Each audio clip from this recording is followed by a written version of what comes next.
Positive astrology channel থেকে আমি দেবমাল্য বলছি। মিথুন রাশির জাতক জাতিকাদের আগামী 3 মাস অর্থাৎ অক্টোবর, নভেম্বর, ডিসেম্বর কেমন যাবে। আগামী 3 মাস কর্মক্ষেত্রে শর্টকাট এড়িয়ে চলুন। অক্টোবর মাসে মিথুন রাশির জাতক জাতিকারা চাকরির সুযোগ পেতে পারেন। নভেম্বর মাসে উচ্চশিক্ষায় সাফল্য আসতে পারে।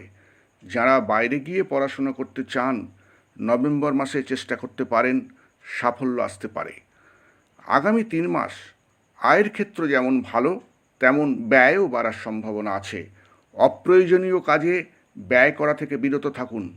আর্থিক ঝুঁকি নেওয়ার ক্ষেত্রে সতর্ক থাকুন। ভাই বোনেদের কথার গুরুত্ব দিন। এতে আগামী 3 মাস পারিবারিক বন্ধন দৃঢ় হবে। বাড়িতে সম্পত্তি সংক্রান্ত বিষয় নিয়ে উত্তেজনা এড়িয়ে চলুন।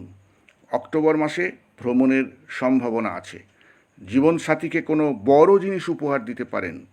অক্টোবরের 13 তারিখ থেকে 7ই নভেম্বর পর্যন্ত ব্যবসার ব্যাপারে সতর্ক থাকুন। অন্যায় কাজ এড়িয়ে চলুন, নাহলে আইনি জটিলতায় পড়তে পারেন।